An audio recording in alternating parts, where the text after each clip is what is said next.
अकोला जिल्ह्यातल्या पातूरमध्ये अतिवृष्टीचा तडाखा, तर मुझावरपुरा या परिसरामध्ये घरांमध्ये पावसाचं पाणी शिरलं।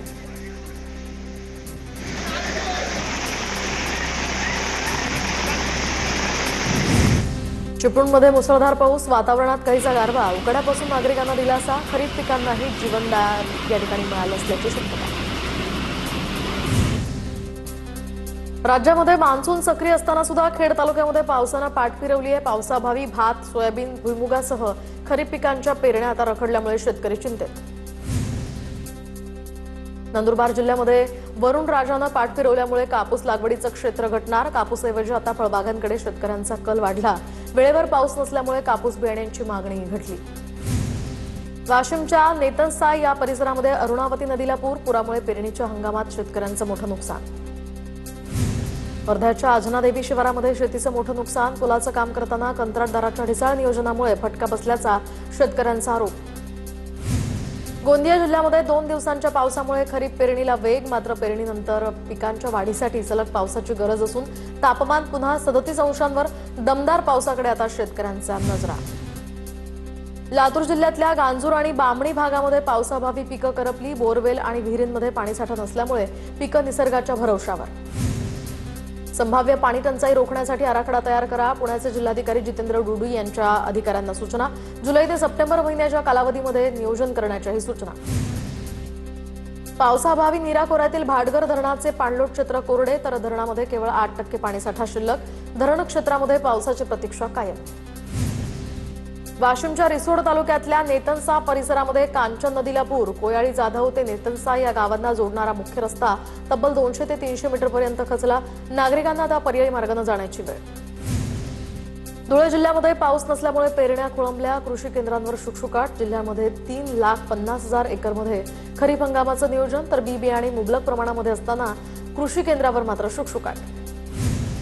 निफाडमध्ये पावसाअभावी टोमॅटो मिरची पिकं धोक्यात। एकेरी 70 ते 90 हजारांचा खर्च वाया जाण्याची भीती। शेतकऱ्यांसमोर आता आर्थिक संकट। मोठ्या पावसाची अजूनही प्रतीक्षा।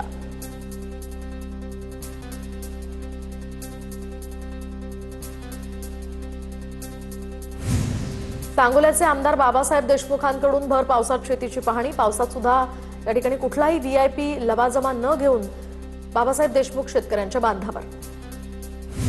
लातूरमध्ये अतिवृष्टीच्या नुकसानीच्या पार्श्वभूमीवर आता भरपाईपासून अनेक शेतकरी वंचित असल्याची माहिती। शिंदेंच्या शिवसेनेकडून शेतकऱ्यांच्या समस्या जाणून घेण्यासाठी बैठकीचं नियोजन, तर पुन्हा तीच विमा कंपनी नको अशी शेतकऱ्यांची यावेळी मागणी। नागपूर महापालिकेचा 2026 ते 27 साठी 5,200 कोटी रुपयांचा अर्थसंकल्प सादर। रस्ते, पाणी, वीज आणि कचरा व्यवस्थापनावरही भर। विरोधकांकडून विकासासाठी निधी अपुरा पडत असल्याची टीका। चंद्रपुरात ओबीसींचा विराट संयुक्त महामोर्चा। जातनिहाय जनगणना आणि आरक्षण निर्णय रद्द करण्याची मागणी। या महामोर्चामध्ये हजारो नागरिक आणि विविध समाज संघटना सहभागी। गांधी चौक ते जिल्हाधिकारी कार्यालयापर्यंत मोर्चा काढण्यात आला होता। शिर्डीमध्ये उद्या उद्धव ठाकरेंचा कार्यकर्ता मेळावा। बंडखोर वाकचौऱ्यांवर काय निशाणा साधणार याकडे सर्वांचं लक्ष। खासदार भाऊसाहेब वाकचौरे यांच्या दुसऱ्या बंडखोरीमुळे मतदारसंघात तीव्र नाराजी। माजी आमदार गोपालदास अग्रवाल यांना मारहाण प्रकरणी नगरसेवक शिवशर्मा यांना शिक्षा, तर नगरसेवक शिवशर्मा यांच्यावर अपात्रतेची टांगती तलवार। जिल्हाधिकाऱ्यांच्या भूमिकेकडे आता लक्ष। वर्ध्याच्या सुकळी प्रकल्पातील त्रुटी दूर करण्यासाठी अधिकाऱ्यांकडून पाहणी। कालव्यांमधील त्रुटी आणि अपुऱ्या व्यवस्थेमुळे अनेक शेतकरी सिंचनापासून वंचित। नवी मुंबईच्या एपीएमसी भाजीपाला मार्केटमधला धक्कादायक प्रकार समोर। कचऱ्यातील भाज्यांचे पुन्हा पॅकिंग करतानाचा हा व्हिडिओ। दरम्यान या प्रकारामुळे ग्राहकांच्या आरोग्यासंदर्भात प्रश्न उपस्थित। मुंबई गोवा महामार्गाची अखेर पूर्णत्वाच्या दिशेने वाटचाल। केवळ 4.5 किलोमीटरचा महामार्ग अद्यापही रखडलेला। केंद्रीय मंत्री नितीन गडकरी महामार्ग पूर्णत्वाचा आढावा घेणार। टीटी पेपरफुटी विरोधात आता मुंबईमध्ये शिक्षक सेनेचं तीव्र आंदोलन। दोषींवर कठोर कारवाईची मागणी। टीटी पेपरफुटी हा विद्यार्थ्यांवर अन्याय असून तो सहन करणार नाही असा शिक्षकांचा इशारा। कुंभमेळ्याच्या पार्श्वभूमीवर नाशिकमध्ये आजपासून हरित कुंभ हरित मान्सून उपक्रमाला सुरुवात, तर 25 ऑक्टोबरपर्यंत 1 लाख वृक्ष लागवड, स्वच्छता आणि शहराच्या सौंदर्यीकरणावर विशेष भर। आषाढी वारीच्या पार्श्वभूमीवर पालकमंत्री जयकुमार गोरेंनी बैठक घेतली। वारी दरम्यान भाविकांना स्वच्छ अन्न मिळण्यासाठी धडक मोहीम राबवणार। यंदा 5,000 बसेस सोडल्या जाणार। तसंच पालखी मार्गावर 10,000 झाडं लावून हरित वारीचा संकल्प करणार असल्याची माहिती। संत मुक्ताबाईंच्या पालखीचं मोताळ्यामध्ये जल्लोषात स्वागत, तर मोताळा शहरातनं पालखी आज मार्गक्रमण करत संध्याकाळी बुलढाणा शहरामध्ये पोहोचणार. शेगावच्या संत गजानन महाराजांच्या पालखीचा वाशिम जिल्ह्यातल्या आजचा दुसरा हा मुक्काम, तर पालखीचं मालेगाव शहरामध्ये मोठ्या उत्साहात स्वागत. वारकऱ्यांसाठी दूध, उपवासाचा फराळ आणि इतर नाश्त्याचीही व्यवस्था.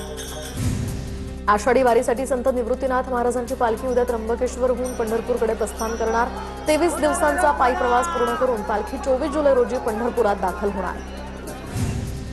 तुळजाभवानी मंदिरामध्ये दर्शन रांगेत गोंधळ, तर भाविक आणि कर्मचाऱ्यांमध्ये वाद झाल्याची घटना. भाविक आणि कर्मचाऱ्यांमध्ये शाब्दिक बाचाबाची, एकमेकांना शिवीगाळ झाल्याचाही दावा. तर पुणे विभागामध्ये शिधापत्रिकाधारकांच्या ई-केवायसीचं काम 83% पोहोचलं. राज्यामध्ये पुणे विभागाचा 11वा क्रमांक. मुदतवाढीनंतर सुद्धा अनेक लाभार्थ्यांनी अद्याप ही प्रक्रिया पूर्ण केली नाहीये. उन्नत नाशिक आणि हरित मान्सून अभियानाच्या माध्यमातून स्वच्छता मोहीम. गिरीश महाजनांसह नाशिकचे महापौर आणि उपमहापौरांचा यामध्ये सहभाग. नंदिनी नदीनंतर कपिला नदी स्वच्छ करण्याचं हे काम हाती. कुंभमेळ्याच्या पार्श्वभूमीवर ही मोहीम राबवली जाते. जालना जिल्ह्यामध्ये 2,56,000 बालकांना पोलिओ डोस दिला जाणार. बसस्थानक, रेल्वे स्टेशन परिसरामध्ये पोलिओ बूथची उभारणी. बीडच्या आष्टीमध्ये पल्स पोलिओ मोहिमेचा शुभारंभ. बालकांना पोलिओ डोस देऊन कार्यक्रमाची सुरुवात. सर्व 5 वर्षांखालील बालकांना पोलिओ डोस द्या, आमदार सुरेश धस यांचं पालकांना आवाहन. धुळे महानगरपालिकेकडून 130 धोकादायक इमारतींना नोटिसा. धोकादायक भाग स्वतः न पाडणाऱ्या मालकांविरोधात कारवाई केली जाणार. जलकुंभ, शाळा आणि महापालिका इमारतींचेही स्ट्रक्चरल ऑडिट करण्यात येणार. नंदुरबारच्या नवापूर पोलिसांकडून 35 लाखांचा प्रतिबंधित गुटखा आणि कंटेनर जप्त. राजस्थानहून आंध्र प्रदेशकडे चाललेली ही गुटखा तस्करी गुप्त माहितीच्या आधारे पकडली. या प्रकरणी कंटेनर चालकालाही अटक. नागपूरमधील न्यू एरा हॉस्पिटलवर एफडीएची मोठी कारवाई. 20 लाखांचा औषध साठा जप्त. रुग्णांना औषध सक्ती केल्याचं उघड. रुग्णांना याच मेडिकलमधून औषधं घेण्याची सक्ती केली जात असल्याचं उघड. नियमांचं उल्लंघन केल्याप्रकरणी रुग्णालयाला कारणे दाखवा नोटीस. छत्रपती संभाजीनगरमध्ये वटपौर्णिमेच्या आधी पत्नी पीडित पुरुषांकडून पिंपळाच्या झाडाला 108 प्रदक्षिणा, तर 7 जन्म काय 7 सेकंद सुद्धा ही पत्नी नको म्हणत यमराजाला साकडं घातलं.